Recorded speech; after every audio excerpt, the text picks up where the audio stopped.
In mid-July, her daughter came back from school one day and said that they had been playing the Nappy Game at school. Consider Tara is 3.5 at this point, and it is a pretty serious allegation that she then went into detail on, because I pressed record like I do in all these situations. I recorded the conversation. It's been transcribed by the police, as the second conversation was transcribed by the police too. And I said, me and Whitney sat down and we talked to her together and said, what have you been doing at school?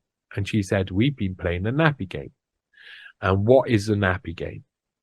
The kids are told to lie down on the floor by the adults who worked in the school, and then each kid goes by and sticks their finger in each child who's lying down's bum and their dipsy. Dipsy is a term that she used to mean vagina. So by that, she told us on the first occasion, and repeated it 2 weeks later on the second occasion, that both recorded, both on record, both have been transcribed by the police. The police say there is no discrepancy in what I say at all.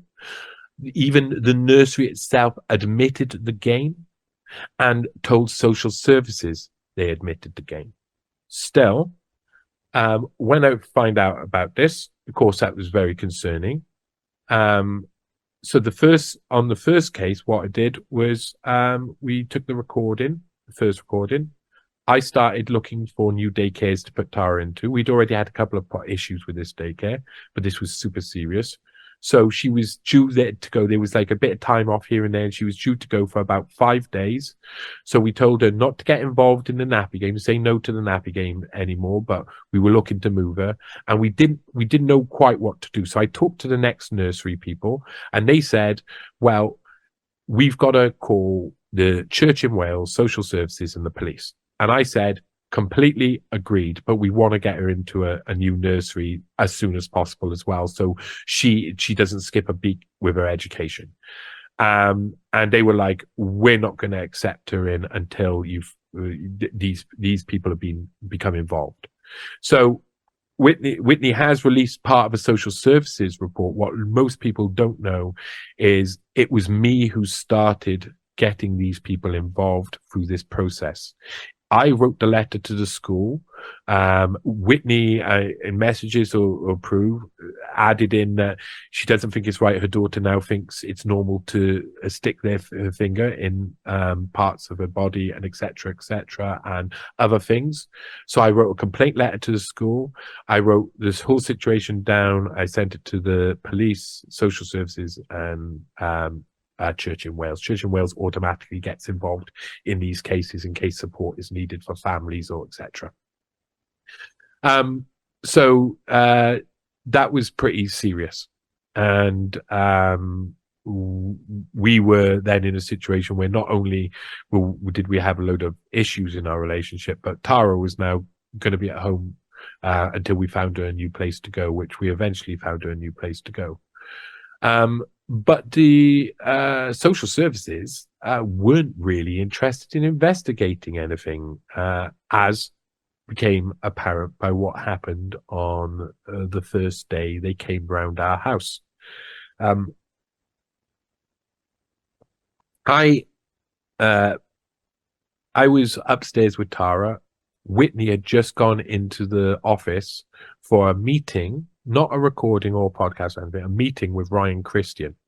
Ryan Christian of the Last American Vagabond had been really angry with Whitney. Well, really pissed off with her. He never got angry, because if he did, she might not write for him. Really pissed off that she hadn't been putting in as much work, and he was trying to rechange his platform. He had created a new studio, he had done all of these things, and he wanted her commitment. So he wanted to talk to her about serious and all of these serious things. I was upstairs. Tara was drinking a bottle. I was lying next to her, and I was reading a bedtime story. And bang, bang, bang came on the door. And now I get nervous with those sort of things anyway. And my anxiety flares up when bangs on the door happen. And that comes from this guy who used to come around my house when I was young, bang on the door. And he groomed me for years. And that banging on the door kind of thing always sparks me. And Tara wasn't asleep yet. And the banging on the door kind of woke her up a bit. So I was like, right, okay, I got to go down, answer the door. Maybe it's post, and then I'll run back upstairs. So I ran downstairs quickly, opened up the door, and there was 2 social workers. And I said, oh, what are you doing? Why haven't you called us in advance? And they said, oh, we did. You must have be out of signal. And I was like, this is my phone. It's in signal. And they were like, no, we must have. And I was like, what are you here for? Oh, we're just here to talk to you. Oh, okay. So I was like, Whitney's in a meeting at the moment. Tara's upstairs, so I can't really leave her. And I thought about it, and I made one of the worst mistakes I make. I make mistakes in life, but I made one of the worst mistakes. I let social services in at that point. And I told Whitney, who was in this meeting with Ryan, that, hey, social services are here. Can you come out and come up with us? And she was like, And I went upstairs for social services to get back to Tara, and Tara was awake and bouncing about by this point. So we sat down on the floor of Tara's bedroom, and Tara's jumping around the place. And talking to these ladies, and they asking me about me, so I tell them. They ask about Whitney, so I tell them. They ask about our financial situations, our visa situations, all these different things. I tell them.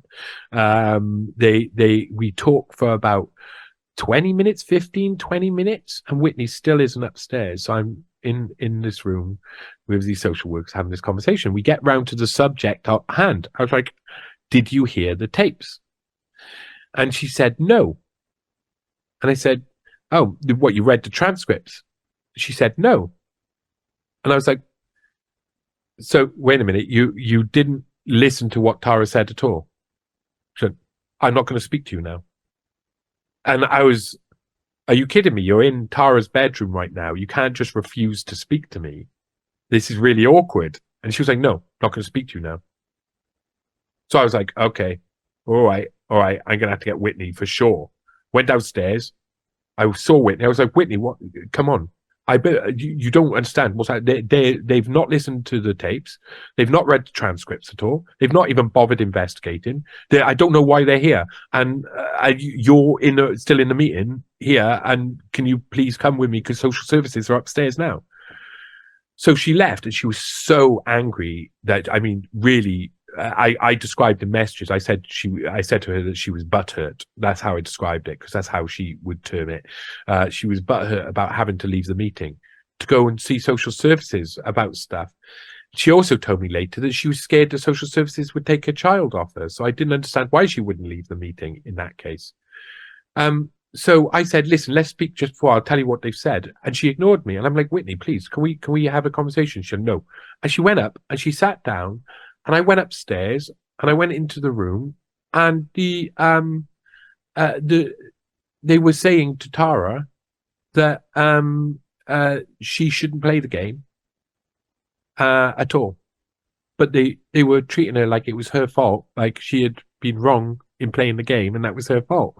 Yet they were admitting to me that the teachers were telling them, the people at the school, the daycare assistants were telling them to lie on the floor and telling the kids to stick their fingers in their, and I couldn't ration. Why are you telling off the child? Why are you, this is completely the opposite of what I'd expect. So I could see what they were doing, and Whitney just went with them. And because of my work and because of what I do, and because this was her child and we were involved and I was in the middle of making complaints, I was writing all the letters, and suddenly it felt like a cover-up. And I was really angry. I went and said, no, I don't. I think these women have got to leave the house. I think we've got to talk about this, and we've got to have a conversation about this, because I don't like any of this, because they've not listened to any of the evidence. They've not looked at the investigation. They're just ignoring the fact that kids are being told by adults to stick their fingers in each other. And I don't find that acceptable at all. And the women were ignoring me, and Whitney was ignoring me. So I at that point I started recording social services, and they got up straight away quickly and legged it down the stairs really quickly, and I kicked them out. I said, get out of our house. Get out of our house. What you're doing here is really wrong. I don't like it. Get out. I got it on tape. Me kicking them out of the house. And less than a week later, social services come around my house again.